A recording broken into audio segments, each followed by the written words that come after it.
আসসালামু আলাইকুম, সবাই কেমন আছেন? আশা করি সবাই ভালো আছেন।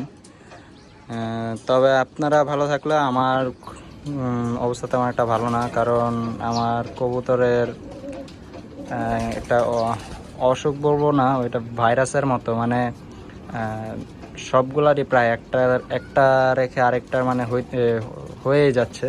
এটার মানে কোনো শেষ পাচ্ছি না। প্রবলেমটা হচ্ছে আপনার চোখের পানির, মানে একটা কবুতরে হালকা একটু কোনো ব্যথা পাইলেই আপনার চোখে পানি চলে আসতেছে। একটারে ভালো করলে কিছুদিন ড্রপ দিয়ে ওষুধ দিয়ে ভালো করতেছি, আবার আরেকটার হচ্ছে, একসাথে 4-5টার মানে হচ্ছে আর কি। এটা একটা ভাইরাসের মতো হয়ে গেছে।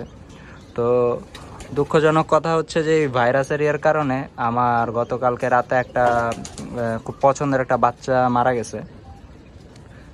দুর্ভাগ্যবশত চেষ্টা করছিলাম, তবে দুর্ভাগ্যবশত কবুতরটাকে বাঁচাতে পারি নাই।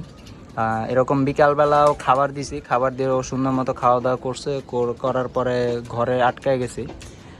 এই ঘরে আটকায় গেছিলাম। তো রাতের বেলা আবার যখন আসছি চেক দেওয়ার জন্য, তখন এসে দেখি কবুতরটা মরে আছে। তো জিনিসটা খুব খারাপ লাগছে। কবুতরটা এখন আপনাদের এখন স্ক্রিনে দেখতে পারতেছেন, এই বাচ্চাটা একটা খয়রা গলা বাচ্চা। তো বাচ্চাটা আমার খুব পছন্দের ছিল, নর বাচ্চা একটা। সাইজে মাশাআল্লাহ অনেক সুন্দর ছিল, চোখ টোক বলেন, পাখা বলেন, সব দিক থেকে কবুতরটা অনেক সুন্দর ছিল। তো আসলে ভাই, জিনিস কি পছন্দের জিনিস বেশি দিন টিকে না, বলে না মানুষ, আসলেই সত্য যে জিনিসটা সবচেয়ে বেশি পছন্দ ওই জিনিসটাই তাড়াতাড়ি চলে যায়। আর ওর পাশাপাশি এই যে আরেকটা কবুতর দেখতেছেন, এই যে কাজ করা, এটারও অবস্থা খুব খারাপ। তো গতকালকে আরও খারাপ ছিল, ও বমি করতে করতে অবস্থা খারাপ, ওর চোখ টোক পুরা মানে বন্ধ করে অবস্থা খারাপ। তো আজকে তো একটু খাওয়া দাওয়া করতেছে, মেডিসিন দিছি। তো আজকে একটু মোটামুটি গতকালকে থেকে আলহামদুলিল্লাহ সুস্থ হয়েছে। তো সবাই দোয়া করবেন যাতে আমার কবুতরগুলো খুব তাড়াতাড়ি সুস্থ হয়ে যায়, কারণ এগুলোরে যত তাড়াতাড়ি সুস্থ করতে পারবো তত তাড়াতাড়ি আমি আবার ট্রেনিংয়ে ফিরে নিতে পারবো। কিন্তু এই অসুখের কারণে এগুলার ট্রেনিং আটকে গেছে। এখন কবুতর এভাবে ছাড়তে পারতেছি না, কারণ কবুতর অসুস্থ। তো সবাই দোয়া করবেন। আর এই যে কবুতরটা দেখেন অবস্থায়, ওর চোখের পানি এসে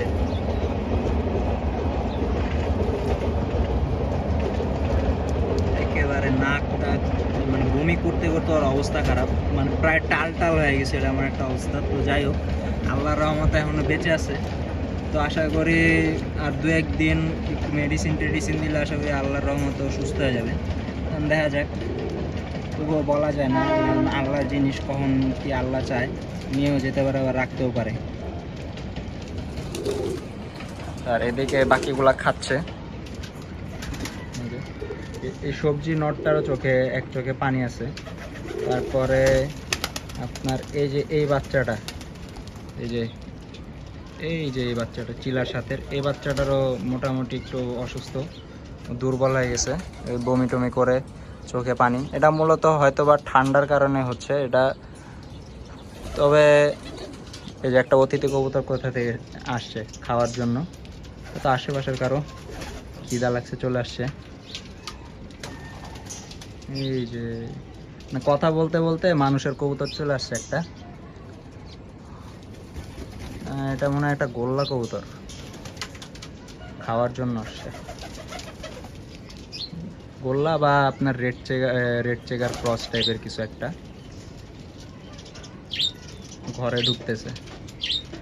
তো এটারে তাড়ায় দিতে হবে, কারণ এগুলো হচ্ছে ভাইরাস। এমনি বাসায় ভাইরাস চলতেছে, এর মধ্যে যে বাইরে থেকে এগুলো এসে আপনার মনে করেন বাড়ির কবুতরের সাথে মিশার কারণে আরও কবুতর অসুস্থ হয়ে পড়ে। তো যাই হোক, আজকের ভিডিও এই পর্যন্তই। আপনারা আমার কবুতরগুলোর জন্য দোয়া করবেন যাতে কবুতরগুলো তাড়াতাড়ি সুস্থ হয়ে যায়। আর যত তাড়াতাড়ি সুস্থ হবে তত তাড়াতাড়ি এগুলোর আমি ফ্লাইংয়ে আনতে পারবো হয়তো। দেখা যাক আল্লাহ কি কপালে রাখছে। তো আজকের ভিডিও এই পর্যন্ত। আসসালামু আলাইকুম।